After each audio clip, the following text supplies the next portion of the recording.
Paolo Abilino, Oh, di ba? kaya saluhin ni Kim Chiu yan. Paolo Abilino, kaya saluhin ni Kim Chiu. May alam to si Angeline eh. Di ba? May alam to si Angge eh. Di ba? Ang dami-daming artista sa showbiz, talaga si Kim Chiu. So, merong malalim na kahulugan, though pahaging lang yan, sundot lang yan, pero ang lalim. Isipin nyo bakit sinalo ni Kim Chiu si Paolo? Bakit? Kasi na-fall si Paolo kay Kimi. Di ba? That's the basic logic on that. Kasi na-fall si Paolo, sinalo ni Kimi.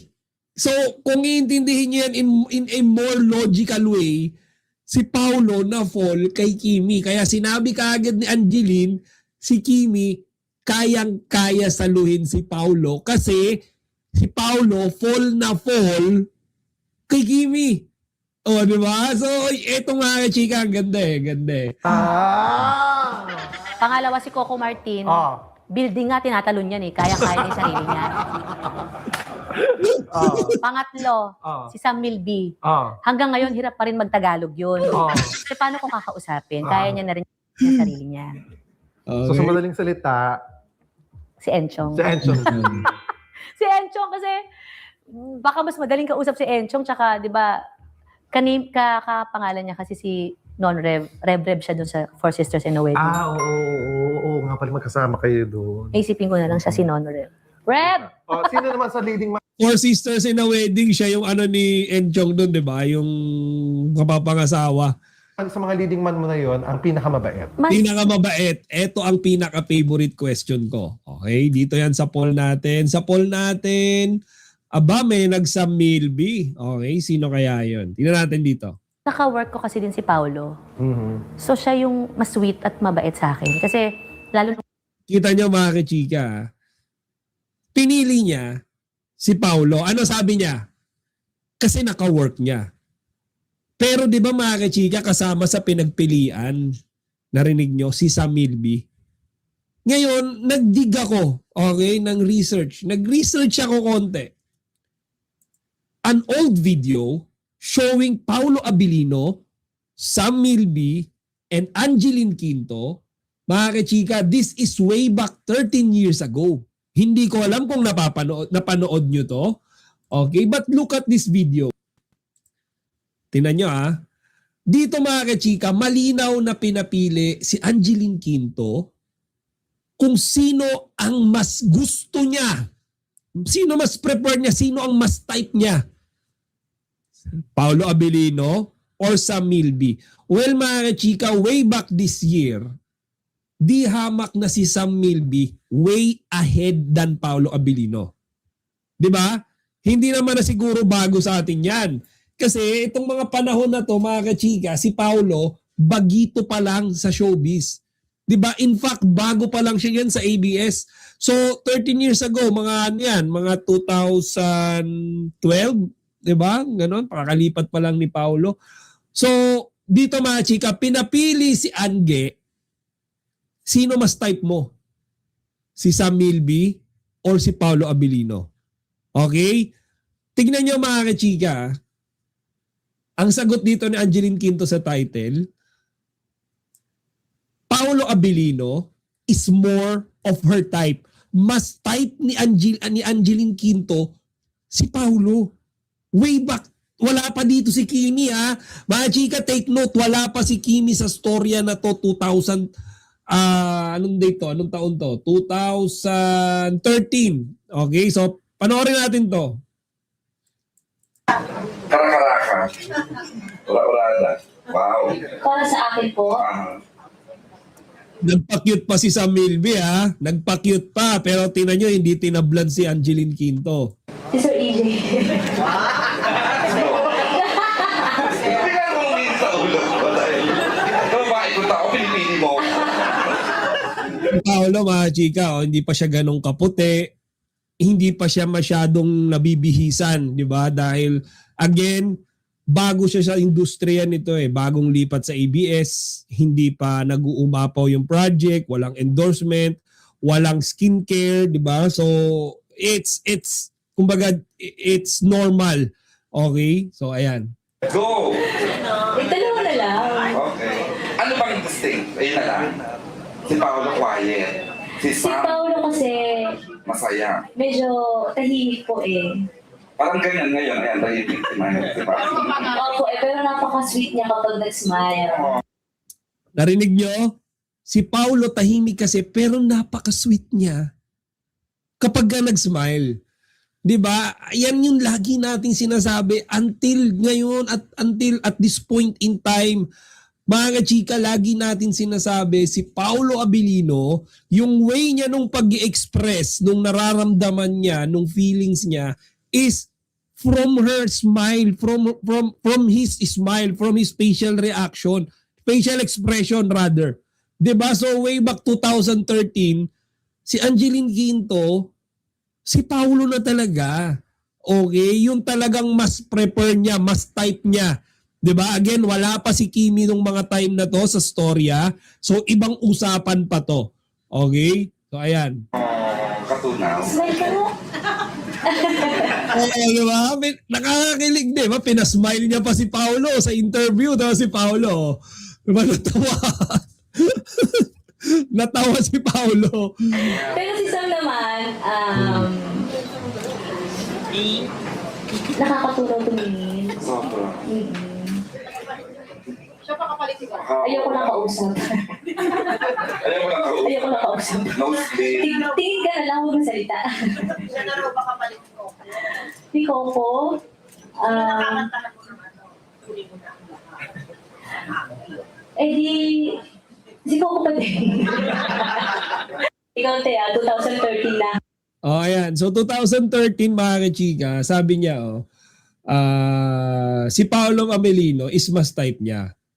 So, ayan mga kachika, no, nakakatuwa kasi dati pa pala si Angeline Quinto talagang na-appreciate niya na yung kabaitan ni Paolo. 'Di ba? So ito, tuloy natin tong mas current, mas recent interview sa kanya. Nung tayo nabuntis si Paolo, so siya yung mas sweet at mabait sa akin. Kasi lalo nung tayo nabuntis ako kay Sylvia, lahat ng mga ikikrave ko sa set namin, pinapadala niya sa Ay, akin. talaga. Oh, 'di ba? Imagine partida. Okay, mga kachika, again partida. Leading lady pa lang niya si Angeline Quinto. 'Di ba? Kumbaga partida, leading lady pa lang, kaibigan pa lang, what more kung girlfriend niya na 'yan. Kung ganyan na siya ka-sweet, kabait. 'Di ba sabi nga ni Queen Catherine, thank you Lord, binigay mo si Pao kay Kimi kasi na-secure ni Kimi yung pinakamabait na leading man, okay, at this point in time sa showbiz. Ako hindi, sino sa inyo ang tatanggi si Paolo hindi mabait na leading man? 'Di ba? So mga chika, alam niyo, totoo lang, natutuwa ako na panood ko to. And nakakatuwa na pag-usapan natin kasi most of the time si Kimi yung nalalagay natin sa spotlight. So this time, i-appreciate natin si Paolo. Okay? Kasi tahimik si Paolo, hindi siya masyadong ma-share. He's more on to listener type. Nakikinig siya, hindi siya nag-i-speak. Pero, di ba, kung titignan nyo mga chika, bakit siya na-appreciate ng mga tao? Di ba usually, para ma-appreciate ka ng mga tao, dapat maboka ka, madaldal ka, showy ka, show off, mayabang ka, pakitang gilas ka. Wala lahat kay Paolo yun, and yet, gusto siya ng mga tao. Di ba? Imagine pinagpipilian Coco Martin and Sam Milby. Imagine Coco Martin, yet si Paolo yung pinili. Di ba? So, grabe. I mean, heads down na ako kay Paolo. Heads down ako. Baga idol ko bilang lalaki. Yan yung tinatawag na kumbaga sa babae, 'di ba, beauty and brains and personality. Si Paolo, handsomeness and brains and personality, 'di ba? So, ayan. Ganun siya ka-sweet na tao. Yung, gusto niya anggi ng ice cream sa ganito, gusto niya ube, papadala. Alam mo, O, di ba? Naglilihi. Lahat nung gusto nung kaibigan niya, ibinibigay ni Paulo, di ba? Di ba? Guys, grabe ang story ng Kim Pao simula 2006 hanggang maging sila. Nakakaiyak. Naku, nakakaiyak. Ang dami nilang pinagdaanan. Maraming fans at observers ang nagsasabing isa si Paolo Avellino sa mga best leading men sa kasalukuyang showbiz. Pero syempre, depende pa rin ito sa pananaw at panlasa ng manonood. Heto ang mas malalim na take. Bakit siya tinatawag na best leading man ng marami? Number 1, acting range. Kilala si Paolo sa pagiging versatile actor. Kaya niyang intense drama, romance, thriller at kahit action. Hindi siya iisa lang ang atake sa pag-arte. Marunong siyang mag-adjust depende sa role at kapartner. Number 2, screen presence. May natural siyang dating sa kamera. Kahit tahimik ang eksena, may bigat ang presence niya. Ito ang isang mahalagang katangian ng tunay na leading man. Kayang dalhin ang eksena kahit minimal ang dialogue. Number 3, chemistry sa leading ladies. Napatunayan na niya ang chemistry sa iba't ibang ka-love team o ka-partner. Hindi lang nakaasa sa iisang pairing. Malaking factor ito kung bakit mataas ang demand sa kanya sa mga projects. Number 4, project choices. Madalas siyang pumili ng roles na may lalim at hindi puro papogi lang. Nakakatulong ito para mas respetuhin siya bilang aktor, hindi lang leading man by looks kundi by craft. Number 5, longevity at consistency. Hindi lang siya sumikat, nanatili siyang relevant. Sa showbiz, mahirap panatilihin ang ganitong level ng respeto at interes ng publiko sa mahabang panahon. Pero, para maging fair, may iba ring leading men ngayon na malakas ang hatak. Depende kung anong basehan ang gagamitin. Box office draw, TV ratings, acting awards, fan base, social media impact. Kung acting depth, maturity at screen command ang basehan, malakas ang kaso ni Paolo Avellino bilang isa sa best leading men ngayon. Kung popularity metrics lang, may iba pang makakakompete.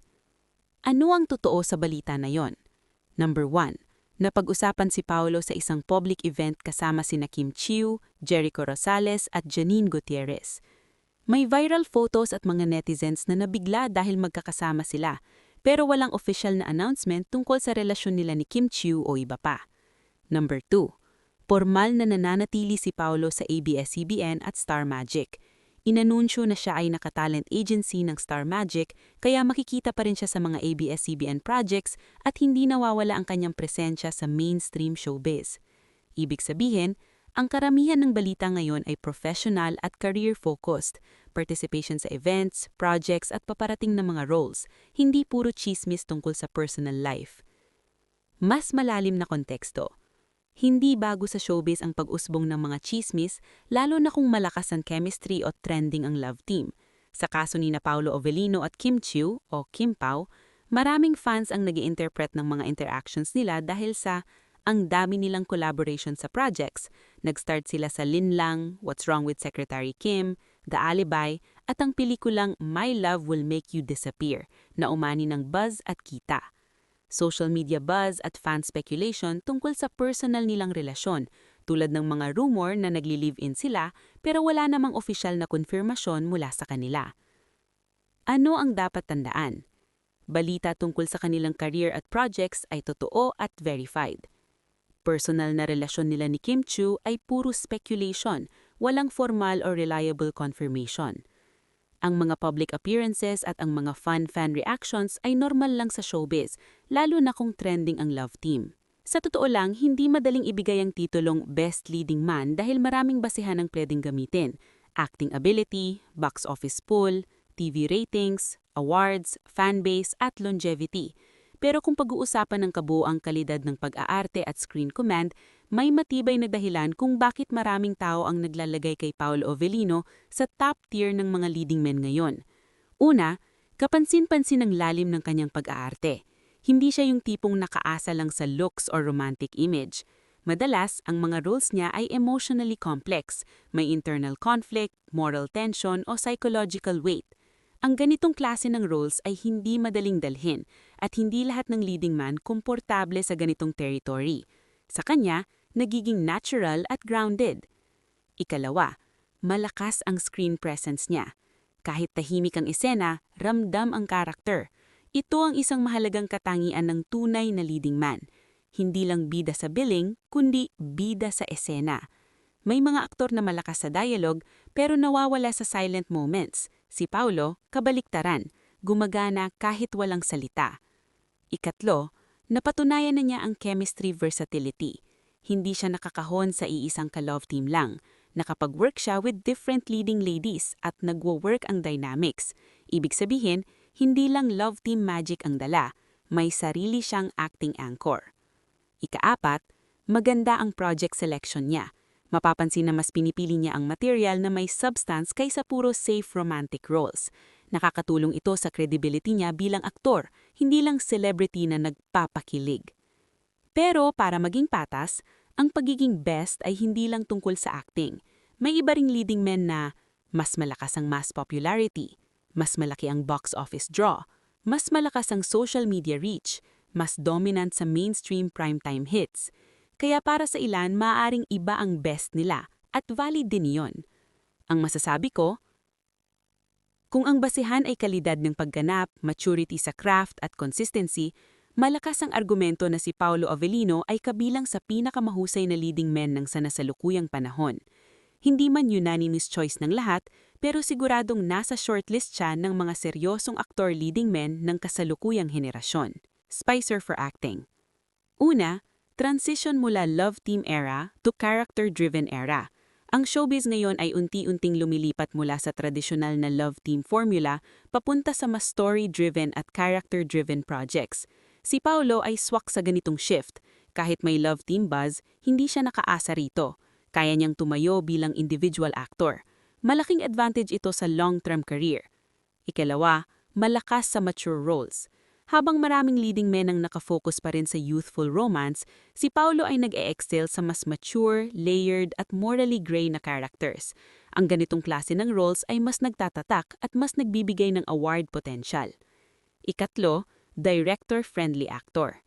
Sa industriya, mahalaga kung gaano ka ka-collaborative sa directors at writers. Kilala si Paulo na aktor na handang mag-experiment at mag-adjust, kaya madalas siyang piliin sa heavy material.